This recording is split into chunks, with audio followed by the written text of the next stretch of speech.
안녕하세요. 안녕하십니까? 네. 저는 강북청소학원의 교무실장 이지영이라고 합니다. 만나뵙 반갑습니다. 네. 저는 오늘 제가 연사는 아니고요. 오늘 입시교실 연사분 소개하러 나온 뭐 사회자 정도로 잠깐 보시면 될 것 같습니다. 그래서 오늘 학부모 입시교실 초급반 진행해 줄 연사님 소개드릴 예정인데 그 전에 잠깐만 이제 오늘 이제 입시교실 초급 과정이기 때문에 아마 입시에 대한 개념 그리고 이제 용어에 대한 그 이해 이런 부분으로 많이 설명을 해주실 거예요. 그래서 조금 더 정확한 정보 많이 가지시고 입시에 대한 이해 높이셨으면 좋겠고요.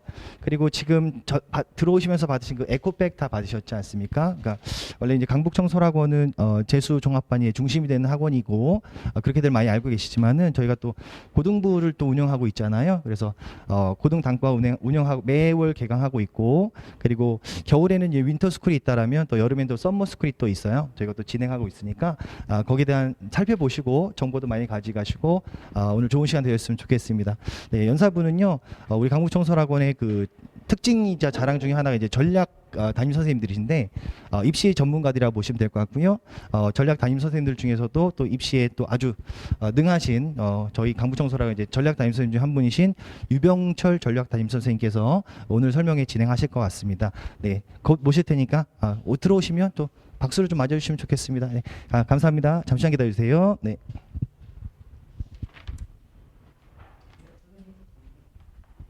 네, 유병철 선생님 모시겠습니다. 안녕하세요. 저 전략단임 유병철이라고 합니다.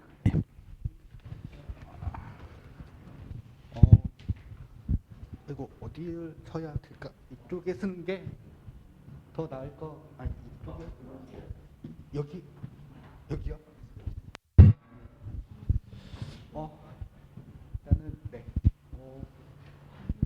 제가 이번에 이제 그 학부모 입시 교실을 처음 진행하거든요. 그 전에 이제 12월 달에 대학교 상세전 설명회를 12월 달에 한번 하고 거의 5, 6개월 만에 지금 어머님들 만나서 굉장히 지금 떨려요. 그래서 좀 떨리더라도 좀 양해를 좀 먼저 부탁을 드릴게요. 그러면은 그 학부모 입시 교실 초급 1회 시작하도록 하겠습니다. 어머님들께서 이제 다 아시다시피 대학교를 가는 방법은 두 가지 방법이 있죠. 그 첫 번째 방법은 이제 수시 모집이 있고 두 번째는 정시 모집이라는 게 있어요. 수시 모집에는 총 6회가 지원 가능하고요. 특수목적 대학은 그 수시 지원 6회에서는 제외가 돼요. 그게 어떤 대학이냐면은 경찰대학교하고 사관학교. 그다음에 여기 과기원이라고 써 있는데 과기원에 대해서 이제 잘 모르시는 분들도 있을 것 같아서 이스트 계열 있죠. 카이스트, 유니스트, 지스트. 이런 이스트 계열하고 그다음에 여기는 없지만 한국전통문화대학교라고 있어요. 그런 학교는 이제 수시 6회에서 지원이 그러니까는 그 숫자가 들어가지 않고요. 근데 부모님들이나 학생들 중에 좀 많이 이제 잘 모르시는 게 있는데 이게 포항공대가 그 이스트 계열로 좀 착각을 하고 계신 분들이 있더라고요. 그렇게 그래서 포항공대 포함해서 6개 다 지원했는데 더 안 되는 거예요. 더 이상 지원할 수가 없대요. 원서 접수를 하려고 하다 보니까. 그래서 포항공대는 그 6회 지원에 포함이 되는 겁니다. 그래서 수시 지원은 총 6회로 제한되어 있고 정시 모집은 어머님들께서 다 알다시피 가군하고 나군하고 다군에 있고 그다음에 정시 모집에서도 이제 군 외로 지원하는 학교들이 있어요. 그것도 마찬가지로 이스트 계열이나 그다음에 또 작년에 새로 생겼죠.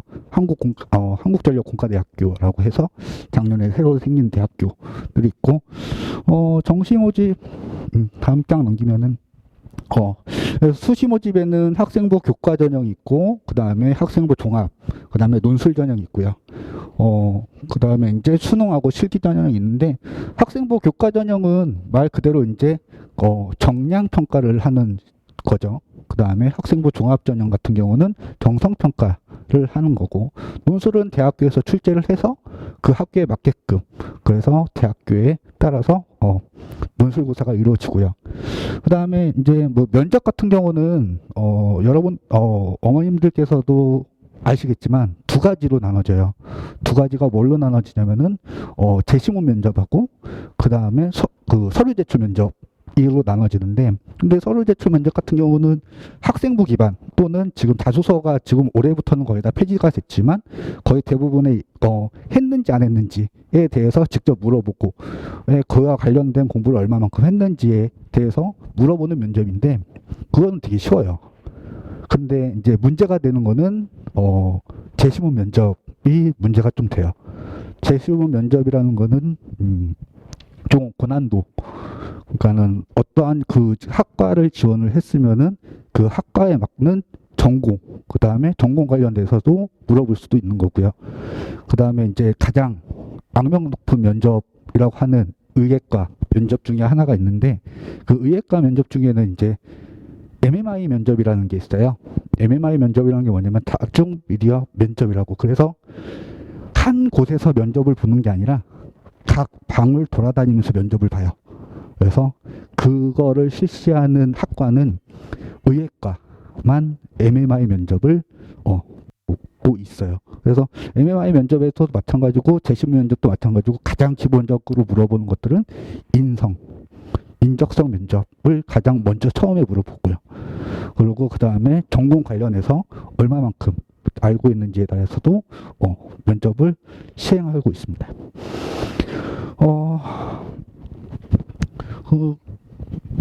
그 다음에 이제 뭐 실기는 지금 저희 일반 학생들하고는 크게 상관이 없기 때문에 실기 부분은 좀 생략을 하도록 할게요. 그래서 뭐 수능 같은 경우는 정시 전형이다라고 생각을 해주시면 될 것 같고요. 그 다음에 이제 그 학생부 교과 전형 이제 차례대로 좀 살펴볼 텐데, 학생부 교과 전형을 보시면은 이제 여기에 보면 일괄 전형이라는 게 있고 그 다음에 단계별 전형이라는 게 있어요. 그래서 지금 보시는 것 같이 일괄 전형이라는 거는 어떠한 거를 100% 보겠다라는 거예요. 그 다음에 단계별 전형은 1단계에서는 학생부 교과로 몇 배수를 뽑고, 그 다음에 2단계에서는 학생부 교과의 80%를 성적을 반영을 하고, 그 다음에 30%를 면접을 보든가 아니면은 비교과 서류 전형으로 해서 20%를 보겠다라는 겁니다. 그러면은 여기서 조금 이제 왜 이렇게 두 개를 나눠놨을까라는 생각도 좀 해보셔야 될 것 같고요. 그 다음에 이 두 개 중에 어떤 전형 자체가 입결 점수가 높을 것인지에 대해서도 한번 좀 생각을 해보셔야 될 것 같아요. 그래서 제가 만약에 학생부 교과 전형을 어떤 학생을 쓴다라고 했을 때 의예과를 예를 들어볼게요. 만약에 의예과를 예를 들어본다고 하면은 일단은 수능을 모의고사를 잘 보는 학생 같은 경우는 저는 최저가 높은 일괄 전형을 선택을 할 것 같아요. 최저가 높은 일괄 전형. 그런데 조금 이제 학생부 교과 자체가 조금 떨어지고 그것을 면접으로 채우기 위해서 일단 5배수, 6배수 정도는 뽑아가니까 단계별 전형에서는. 그래서 그렇게 되면 이제 면접에서 어느 정도 좀 커버를 할 수 있는 성적이 나오거든요. 그렇기 때문에 학생부 성적이 조금 떨어지는 학생, 그러니까는 학생하고 여기 단계별 전형 쪽에다가 넣으시면은 조금 더 승산이 있지 않을까라는 생각을 해보고요. 그리고 제 경험상에서도 제가 지금 강북정솔에서만 이제 최상위반만 한 3년째 담임을 하고 있었거든요. 근데 그렇게 했더니 결과가 좋더라예요. 그러니까는 수능을 잘 보는 친구들, 모의고사를 잘 봤던 친구들 같은 경우는 일괄 전형 쪽으로 넣으시면은 조금 더 승산이 있을 수 있을 것 같아요. 그 다음에 학생부 종합전형에서도 일괄 전형과 단계별 전형으로 나누어지는데요. 마찬가지로 교과 전형하고 비슷해요. 근데 교과 전형은 아까도 처음에 말씀드렸다시피 정량적으로, 그러니까 교과 등급으로만 선출이 그러니까 뽑힌다라고 하면은 학생부 종합전형 같은 경우는 정성평가로 이루어지고 있어요. 그래서 물론 학업 우수 능력도 중요하지만 그 외적으로도 전공적 합성이나 그 다음에 인성이라든지 이런 것들도 다 보기 때문에 정성적으로 뽑을 수 있어요. 수치적으로 가늠할 수가 없다라는 거예요.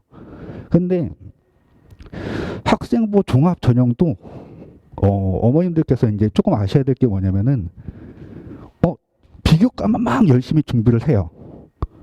그리고 내신은 한 3 정도로 하면은 이제 어느 정도 될 거라고 이제 생각을 하시는데, 근데 어차피 이것도 학업 우수 능력을 보는 거거든요. 학교생활 충실자를 뽑는 거예요. 학생부 종합 전형이라는 거는 학교생활 충실자.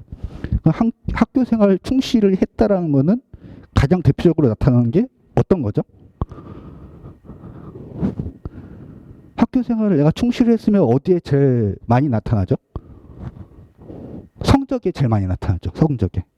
그러니까 성적을 무시할 수 없는 전형이기도 해요. 그래서 조금 있다가 학생부 종합 전형에 대해서 다시 한번 말씀을 드릴 건데 그때 좀 자세하게 말씀을 드릴게요. 그래서 이거는 일괄 전형하고 단계별 전형이 이렇게 나눠지고 있고, 논술 전형 같은 경우는 논술 100%가 있고 논술 70%, 그 다음에 교과가 들어가는 학교, 그 다음에 출결 봉사 같이 들어가는 학교가 있어요. 논술 전형에서도 좀 살펴봐야 될 학교들이, 대표적인 학교가 동국대, 중앙대, 이화여대예요. 그 학교들은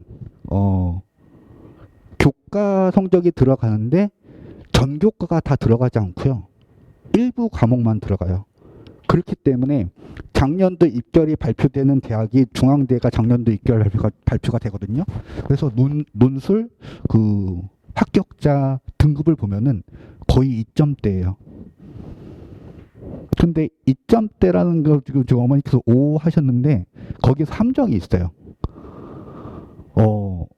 모든 학과가 다 들어가는 게 아니라 10개, 잘 본 거 10개.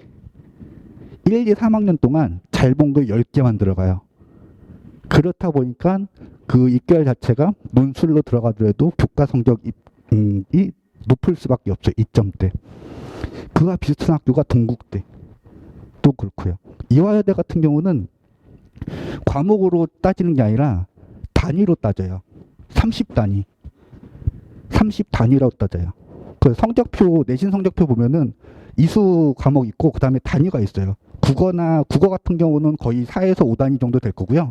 수학 같은 경우는 5단위 정도 될 거예요.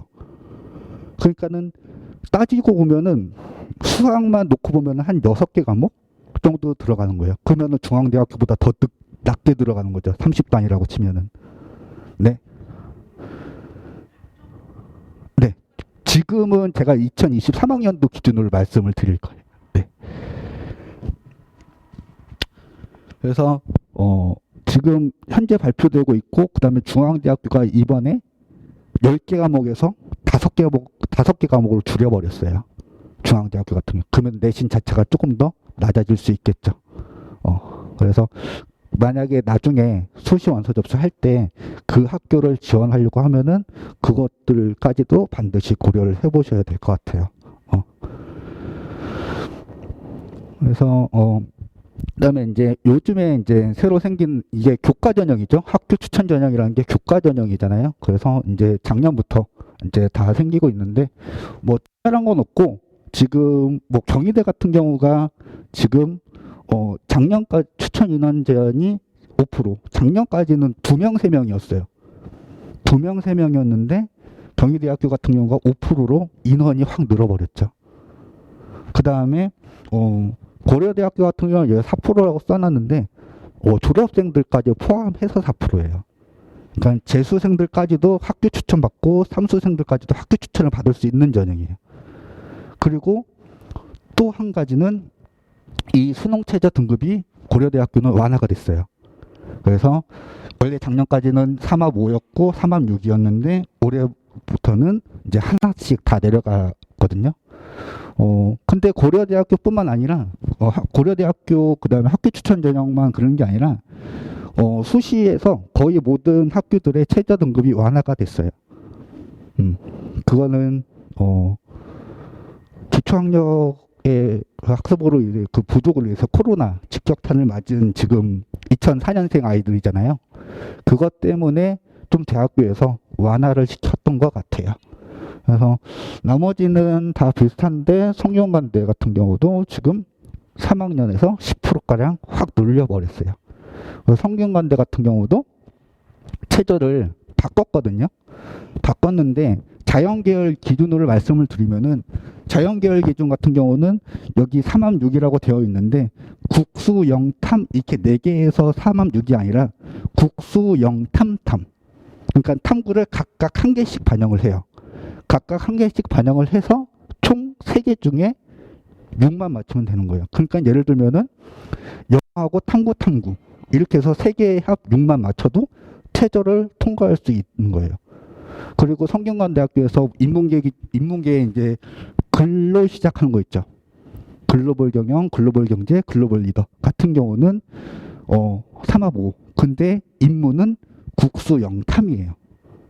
탐구 한 개 반영되고요. 그렇게 해서 3합 5고 그 다음에 학교 추천에서 그 소프트웨어, 자연계열 소프트웨어만 학교 추천을 뽑거든요. 뭐 반도체는 소프트웨어 쪽에서 안 받고, 그 다음에 글로벌 바이오 메디컬 같은 경우도 안 뽑아요.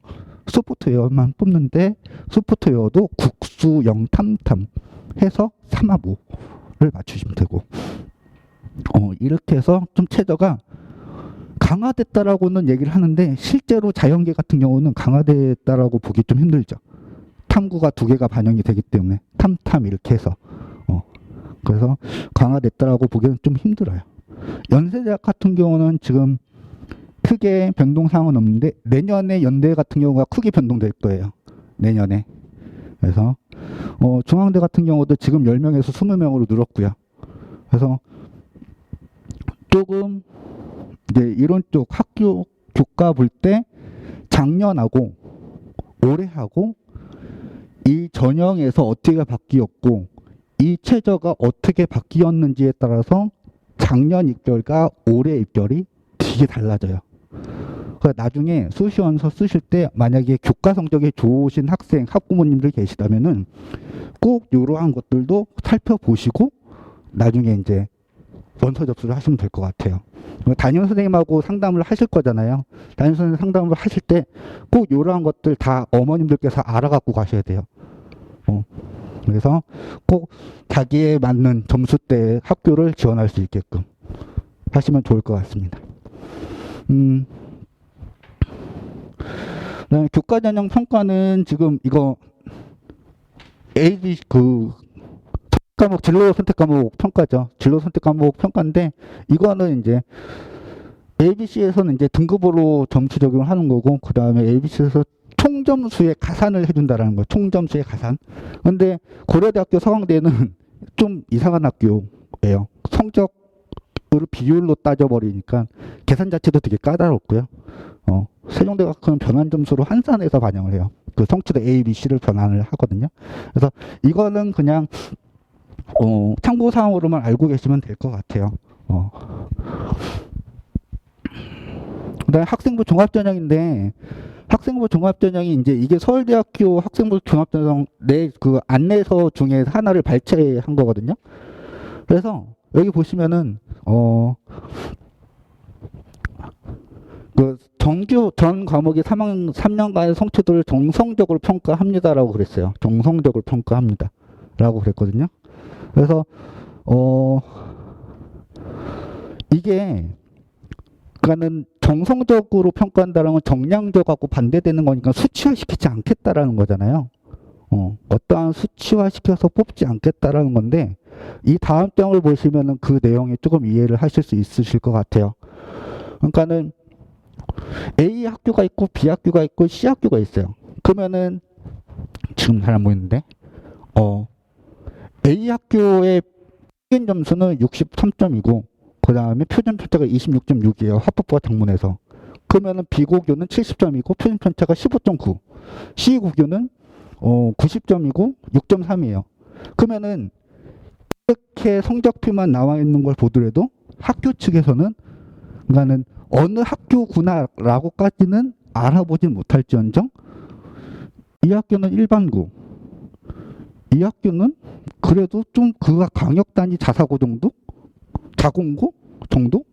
이 학교는 특목고라는 걸 알 수 있어요. 아무리 블라인드를 치고 하더라도 성적표에 이렇게 기재가 되기 때문에 블라인드 자체가 필요가 없어요.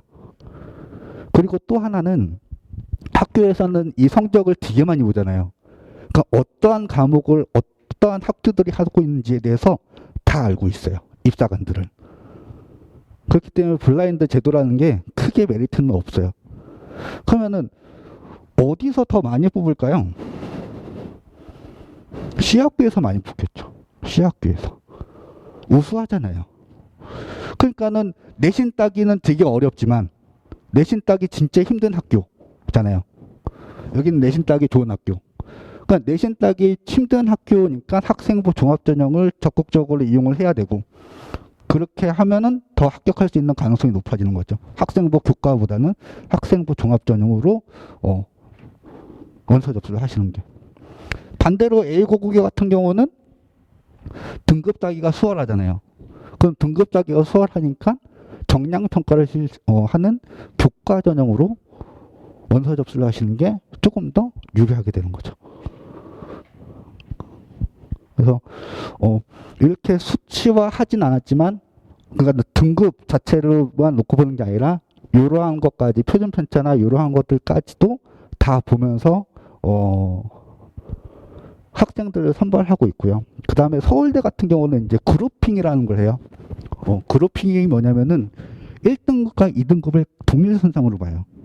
3등급과 4등급을 동일선상으로 보고, 그렇게 해서 서울대학교에서 그룹핑을 하면서 학생들을 선발을 해요. 그러니까는 이러한 학교들에 대해서는 이제 좀 걸러내겠다라는 좀 취지일 수도 있겠죠. 그렇게 그룹핑을 한다라는 것 자체가.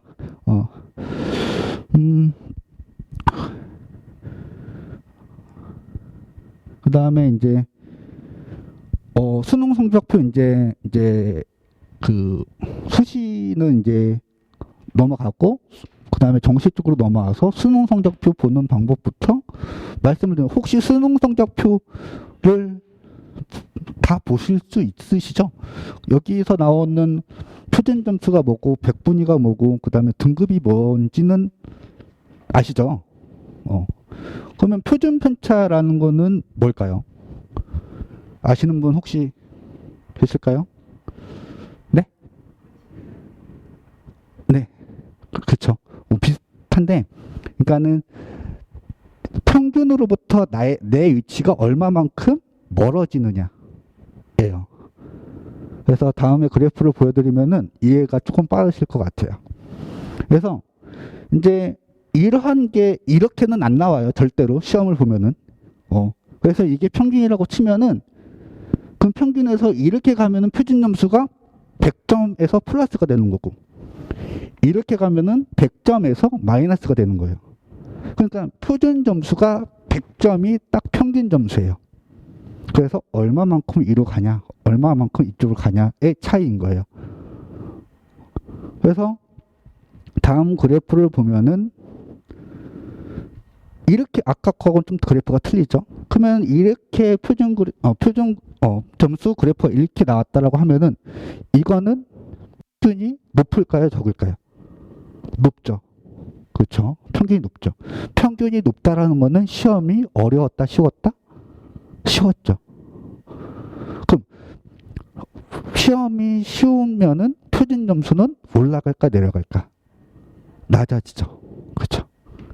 그렇게 해서 표준 점수를 먼저 구해놓고, 원점수를 가지고 표준 점수를 먼저 구해놓고 그 다음에 백분위를 구해요.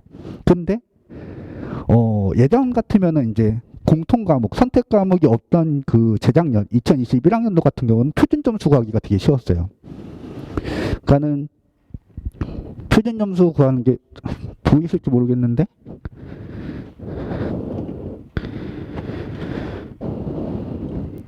예전 같은 경우는 여기다 써도 보이시겠죠? 여기다 표준 편차,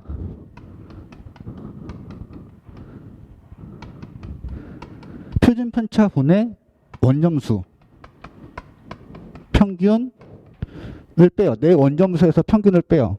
그래서 곱하기 20을 해요. 더하기 100을 해요. 근데 40만 명, 30만 명이 넘어, 20만 명이 넘어가는 표준 편차는, 수능에서 나오는 표준 편차는 20이에요. 국어나 수학이나. 그래서 이거 없애고 원점수에서 평균 점수를 빼고 100을 더하면은 표준 점수가 나와요. 내 표준 점수가. 그런데 작년부터는 이렇게는 못 구하죠. 이렇게는 못 구하죠. 되게 복잡해졌죠. 표준 점수 구하는 것 자체가. 그래서 이건 그냥 뭐 모르셔도 돼요. 모르셔도 되고 어디 가서 조금 이제 부모님들 사이에서 공통 과목, 선택 과목이다 한겨면서 표준 점수 조정이 이렇게 바뀌었더라 정도만 말씀만 해주시면은 조금 더 돋보일 수 있겠죠. 어머님들 사이에서. 그래서 공통 과목이라는 게 있고, 그 다음에 선택 과목이라는 게 있잖아요.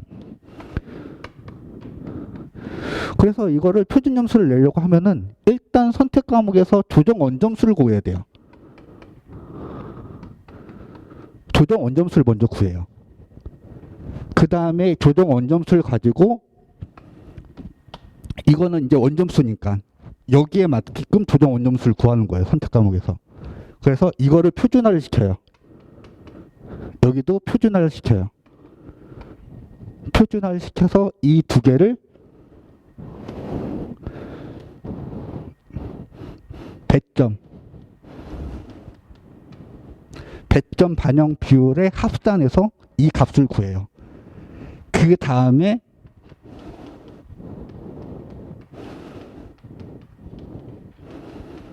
표준 점수가 나와요. 되게 복잡해요. 그래서 조정 원점수로 구하는 거는 간단해요. 조정 원점수 구하는 건 간단한데 이 표점화 시키는 게 이거 평균 점수, 여기서도 평균 점수를 내서 표준 점수를 표준화를 시켜야 돼요. 그렇기 때문에 좀 계산식은 복잡해요. 그래서 뭐 계산까지 하실 필요는 없으니까 어머님들께서 그냥 요 정도로 해서 선택 과목과 공통 표준 점수가 나온다라고만 알고 계시면은 괜찮으실 것 같아요.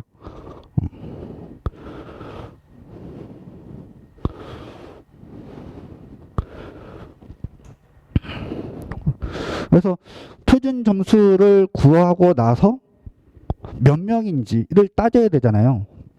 100점이 몇 점인지 거기부터 한 칸씩 떨어진 게 몇 명인지를 구하는 게 100분위예요. 그래서 100분위와 등급이 같이 나와 있는데 100분위는 아까 표준 점수를 구해서 100분위를 구한다고 그랬잖아요. 그래서 그거를 100분위를 등급화한 게 이 수치거든요. 그래서 1등급은 4%고요. 그 다음에 2등급은 11%, 그 다음에 3등급은 23%, 4등급은 40%까지 떨어져요. 그러니까 4등급 컷이 60%예요. 3등급 컷은 77%, 2등급 컷은 89%. 하지만 이게 정답은 항상 똑같지 않아요.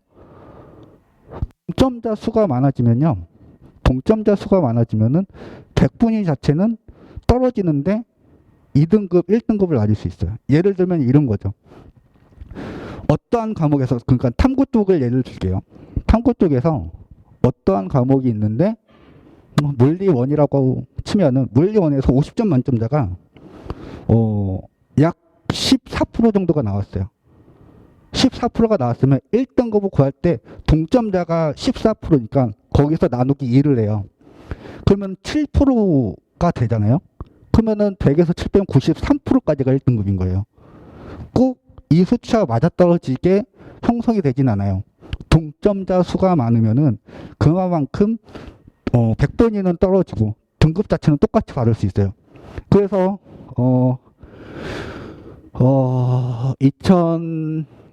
2021학년도에 물리2가 그랬어요. 물리2가 한 개 틀렸는데 3등급. 물리2가 한 개 틀렸는데. 근데 자연계열 쪽에서는 물리가 좀 그렇게 좀 왔다 갔다 해요. 해마다. 근데 인문계열 쪽에서는 그런 과목이 매년 있어요. 한국지리라든지 가장 심한 게 윤리와 사상. 그 다음에 생활과 윤리 쪽도 그렇고 한국지리 그렇고 항상 50점 만점자가 많이 나오는 과목들이에요. 사회문화 쪽에서, 아니 사회탐구 쪽에서는. 그래서 한 개만 틀려도 되게 손해보는 과목들 중에 하나죠. 특히 윤리학 사상이 그래요. 그렇다고 지금 뭐 과목을 바꾸라는 얘기는 아닙니다. 50점 맞으시면 돼요. 그래서 이렇게 등급으로 환산이 되고, 그리고 이거는 아마 다음 주에 오시면은 다른 선생님께서 이제 2부 할 때 얘기를 하실 수도 있겠는데, 제가 잠깐 이제 말씀을 드리고 싶은 게, 어머님들께서 흔히들 어떠한 선생님, 그 학교 선생님들께 이제 몇 등급 맞으면은 어느 대학 갈 수 있어요라고 물어보시잖아요. 그렇죠? 근데 제가 2등급을 예를 들어 볼게요. 그러면 2등급 초가 몇 프로죠? 2등급이면은 95%에서 89%까지가 2등급이죠. 그렇죠? 근데 몇 등급 맞으면은 어느 대학 갈 수 있어요? 어느 대학 가려면 몇 등급 맞아야 돼요? 2등급을 맞아. 똑같은 2등급이잖아요. 그러면은 2등급을 전부 다 3개를 맞아. 영어 제외하고요. 그러면은 똑같이 95%씩 똑같이 3개 과목을 맞았어요. 4개죠. 탐구 영역이 2개 과목이니까 다 95% 맞았어요. 285%가 나와요. 근데 이거는 계산이 좀 안 되는데 260 맞나요? 267 정도 267일 거예요. 3개 곱하니까. 여기서 점수 차이가 많이 벌어지죠. 그러면은 저희 이제 입시하시는 분들은 어떤 100분위 합으로 3개의 100분위 합으로 라인을 정해요. 그래서 이거는 건국대학교 낮은학과 있죠. 축산 쪽, 그 다음에 식물자원학과들, 그리고 건설환경 건축 쪽 인기 없는 학과들을 쓸 수 있는 점수고요. 이거는요 연고대 쓸 수 있는 점수예요. 같은 2등급인데 되게 차이가 크죠. 그러니까는 몇 등급 맞으면 어느 대학 갈 수 있어요라고 다시는 물어보지 마세요. 되게 틀려요. 이건 연고대 합격해요. 물론 이제 반영비에 따라서 틀려지긴 하겠지만 지원 가능은 해요. 연고대까지. 그리고 또 합격도 가능하고요. 그래서 다음부터는 이제는 몇 등급 맞으면 어디 대학 갈 수 있어요? 어디 대학 가려면 몇 등급 맞아야 돼요? 라고 그런 질문들을 안 하셨으면 좋겠습니다.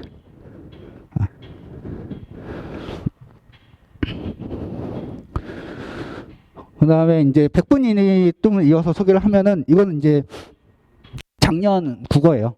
작년 국어인데 100분위 100인데 표준 점수 9칸. 그 다음에 99인데 4칸. 98인데 3칸, 97, 96. 딱 131점까지가 1등급이었어요. 그러면 140점도 100분위 100이고 149점도 100분위가 100이에요.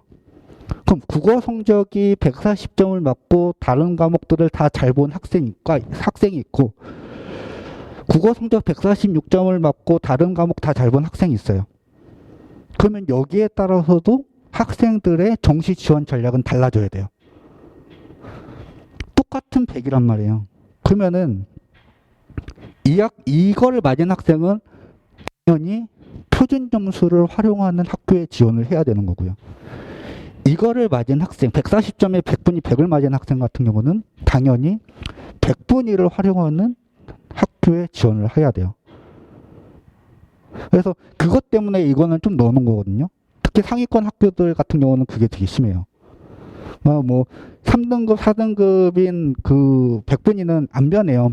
그 3년, 4년 그 3등급 표준 점수를 보면은 118, 117, 막 요 정도 119 왔다 갔다 하거든요. 그건 변하지 않아요. 근데 상위권에서만 이렇게 변하니까 만약에 상위권인 자제분이 있다면 학생들이 있더라고 하면은 나중에 이 100분위와 표준 점수의 이 칸수를 보시고 결정을 하시는데 좀 도움이 될까 해서 이거는 이제 넣어 놓은 거거든요.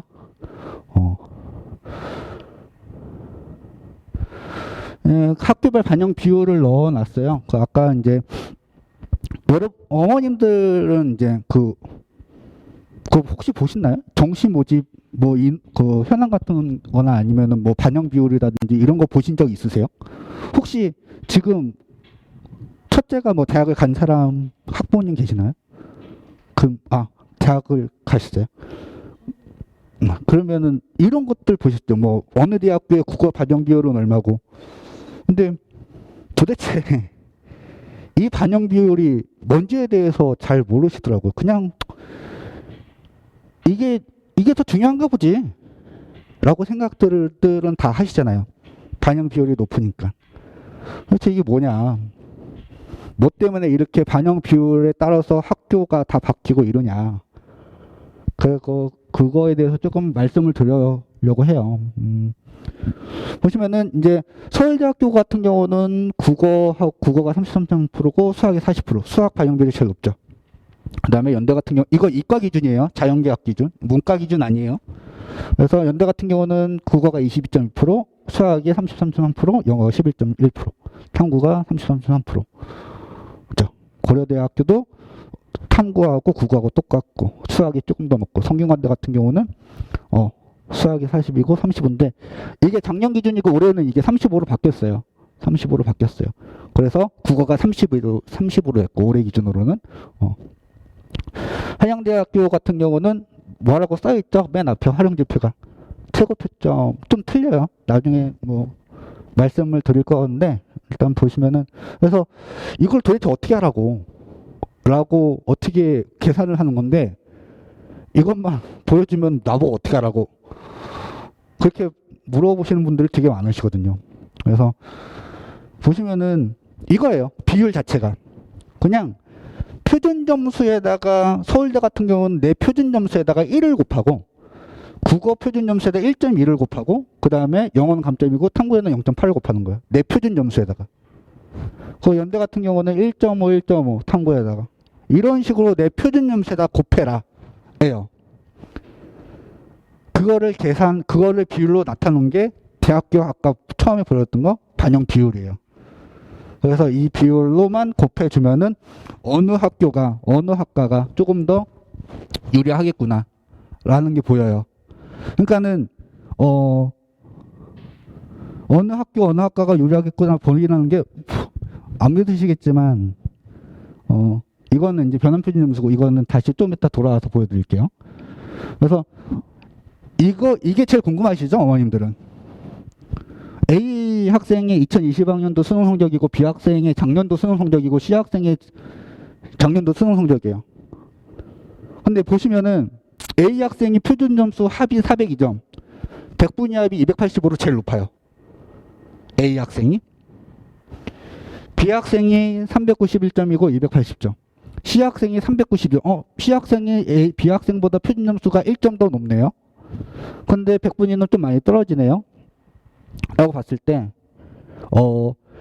A 학생의 학교별 환산 점수를 나타낸 거예요. A 학생은 402점이야. 근데 연대로 환산을 했더니 707.33이고 B 학생은 711.46이야. 11점 차이가 나는데 100분위도 5가 더 높은데 되게 이상하죠.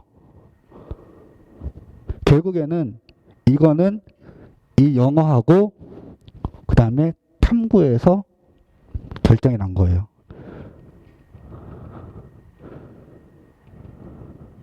보세요. 수학 반영 비율, 탐구 반영 비율 11.1인데 연대 같은 경우는 영어가 11.1밖에 안 들어가지만 엄청나게 커요. 등급 하나 나가는데 5.4점 깎여요. 그래서 탐구도 되게 반영 비율이 크죠. 내 탐구 점수에다가 곱하기 1.5를 하는 거예요. 그렇기 때문에 성적표 상으로는 제일 잘 본 친구가 402점을 맞은 친구가 391점 학생보다도 점수 연대 환산 점수로 했을 때 질 수밖에 없는 구조예요. 그리고 이제 이거 고려대학교인데요. 근데 고려대학교 같은 경우는 제일 잘 본 친구가 고려대학교에서 제일 높죠. 그래서 고려대학교는 국어하고 탐구 반영률이 똑같아요. 근데 이 학생은 A라는 친구는 국어를 잘 봤거든요. 그렇기 때문에 고려대학교에서는 이 학생이 우수할 수밖에 없어요. 그럼 C 학생은 도대체 뭐냐? 다 꼴등인데 말도 안 된다는 얘기를 저도 알고 있지만 이거를 좀 보여드리고 싶어요. 서강대학교에서는요 508.64가 나와요. 그럼 이 학생보다도 잘 봤어요. 이 학생하고도 얼마 차이 안 나요. 왜 그럴까요? 서강대학교는 대표적으로 영어하고 탐구를 안 보는 학교예요. 보실까요? 보세요. 그리고 여기 감점이라고 해놨지만 등급 하나 내려가는데 1점씩밖에 감점 안 돼요. 그러니까 아까 그 C라는 친구가 지구과학 2가 4등급이 나왔어요. 54%. 되게 못 봤죠. 그런데 제일 잘 본 친구하고 402점이 맞은 친구하고 391점 맞은 친구하고 서강대학교에서는 별 차이가 없다라는 거예요. 물론 연대고대에 붙었는데 서강대학교를 안 갈기는 할 건데 이러한 반영 비율에 따라서 환산 점수가 많이 달라진다라는 거를 보여드리고 싶어서 올려놓은 거거든요.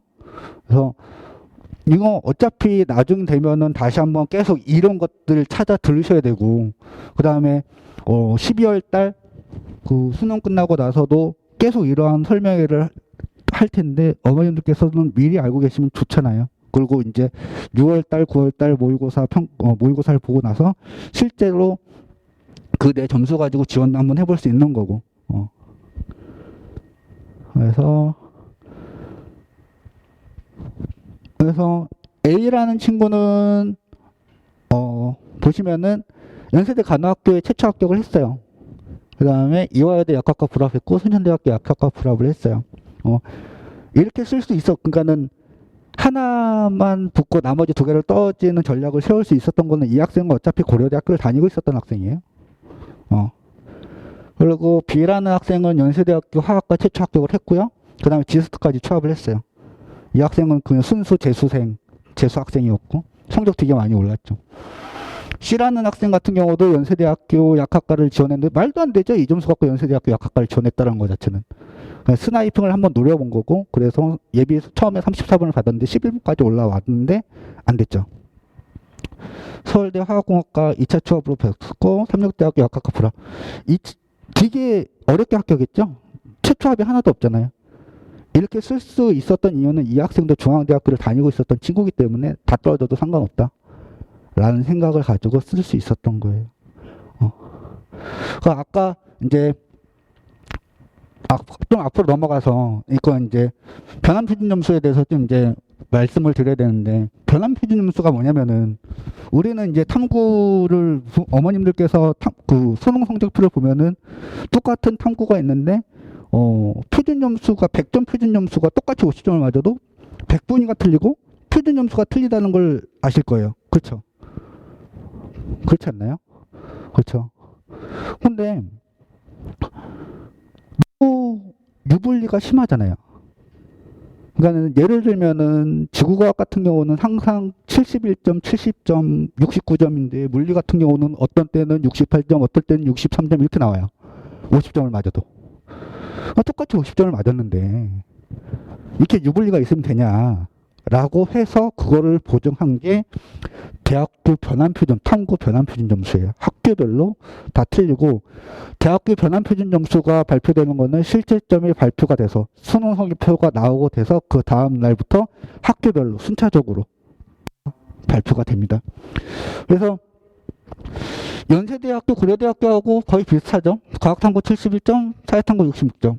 인데 여기서도 좀 중요한 게 있어요. 혹시 인문계열 혹시 자제분 인문계 몇 학년이시죠? 4학년이요? N수요. 인문계. 잘 보세요. 사회탐구 66점이에요. 71점이에요. 그럼 얘네하고 얘하고 벌써 4점 차이 나요. 그쵸? 얘네는 이거 그대로 갖고 간다고요. 미적 기하를 본 학생들이 과학탐구를 볼 확률이 더 크잖아요. 수학도 표준 점수가 안 그래도 확통 보는 친구들보다 높은데 과학탐구까지 변환 점수를 했을 때 더 높아. 교차전 러쉬를 엄청나게 들어갔죠. 이과 애들은, 자연계 아이들은 안 갈 것 같지만 학교가 높으면 다 가요. 그런데 유일하게 그렇지 않은 대학교가 성균관대였어요. 성균관대였는데 근데 되게 미비하죠. 1.5점 정도밖에 차이 안 나요. 그래도 그나마 성균관대에서는 너네들 오지마. 이과 애들 너네들 오지마. 안 뽑을 거야. 라고 표시는 해 놓은 거예요. 하지만 아무 의미가 없었죠. 실제로 작년에 저희 반 아이들 중에 경희대, 건대, 시립대를 자연계로 간 친구가 둘밖에 없어요. 이 점수를 맞은 애들이 어디 갈까요? 한양대, 성대 가요. 교차 지원해서 상경계열 쪽으로. 공부 진짜 많이 하라고 해주셔야 돼요. 인문계 아이들은. 근데 이게 올해도 크게 변화는 없을 것 같아요. 어쩔 수 없고 아까도 말씀드렸다시피 사회탐구 자체 내에서는 변환 표준 점수가 높게 형성이 될 수가 없어요. 50점 만점짜리 과목이 많이 나오니까. 그에 비해서 과학탐구 같은 경우는 생명과학이나 생명과학 2나 지구과학 같은 경우는 항상 어렵게 출제가 돼요. 그렇기 때문에 표준 점수가 높고 표준 점수가 높다 보니까 변환 표준 점수도 높을 수밖에 없는 이유입니다. 그래서 이제 변환 표준 점수에 대해서는 그냥 탐구끼리의 유불리를 없애기 위해서 각 학교가 만든 점수라고 기억을 해주시면 될 것 같습니다. 이걸로 이제 제가 준비했던 내용들은 다 끝났어요. 그래서 혹시 지금부터는 이제 어머님들께서 궁금해하는 거 질문을 받을 거거든요. 네, 궁금한 것도 있으면 질문 좀. 네.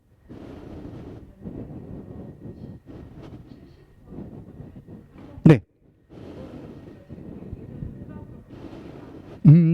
근데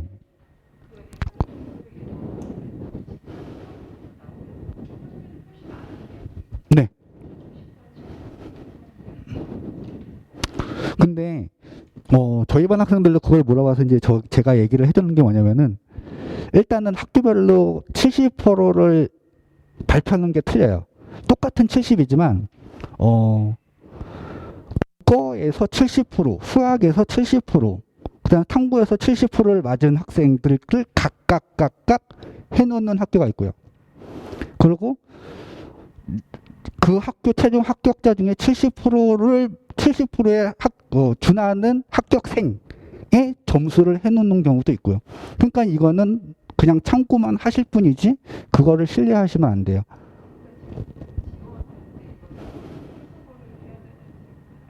해석이요? 그러니까는 지금 정시 얘기, 그러니까는 지원을 할 때 70% 합격이라고 나와요. 70% 합격이면은 그게 정시 지원에서 70% 합격이라고 예측하는 건 거의 최초합 예상한다예요. 50%라는 거는 적정이다. 그러니까 50%라는 거는 떨어질 수도 있고 합격할 수도 있다라는 건데 되게 가슴 졸이면서 기다리셔야 돼요. 운이 좋으면 그것도 최초 합격을 할 수 있겠죠. 하지만 그렇지 않은 경우가 되게 많아요. 그걸 수치로 나타낸 거고, 제2사 거 보면은 제2사의 거 보면은 최근 3년 동안에 뭐 70%를 예측한 거에 합격률이 나와요. 60%로 예측한 거에 합격률이 나오고, 그것도 같이 보시면은 많은 도움이 될 것 같아요. 참고로 저 같은 경우는 좀 보수적으로 원서를 쓰진 않거든요. 좀 많이 좀 질르는 편이에요. 그래서 그러한 상황들, 그러니까는 작년 같은 경우는 입시에 대한 상황들 자체가 많이 변경됐고 공통 과목이 들어왔고 그다음 군의도 많이 일어났고 정시 확대도 많이 일어났기 때문에 조금 이제 많이 스나이핑을 한 케이스가 저예요. 그러니까는 그러니까는 진학사라고 해서 100% 믿을 건 안 돼요. 특히 인문계 큰일 나요. 올해 입시 커뮤니티에 보면은 이런 글도 되게 많이 올라왔어요. 진학사 7칸 최초합 믿고 썼는데 뭐 예비 몇 번? 막 안 되는 경우 3불 막 이렇게 뜨는 애들도 있었을 거예요. 문과 애들은 좀 조심해야 되고 그다음 이과 학생들 같은 경우는 어느 정도 신뢰는 하고 쓰셔도 될 것 같아요. 그러니까는 50%니까 합격할 거야 라고 쓰시면 안 돼요. 그러니까는 50, 3개를 쓰면은 물론 다 붙을 수도 있겠지만 다 떨어질 수도 있어요. 굉장히 위험한 전략이죠. 정시를 쓸 때는. 네. 그러니까는 하나는 70, 하나는 50, 하나는 30 이런 식으로 1승 1무 1패 전략이 가장 안전한 전략입니다. 네. 뭐 그러니까는 진학사 칸수로 따지면은 7칸, 4칸 뭐 그 아래 쓰시면 될 것 같아요. 네. 또 더 질문 없으신가요? 없어요? 없을까요? 네. 그러면은 오늘 설명회는 이만 마치도록 하겠습니다. 네. 고생하셨습니다.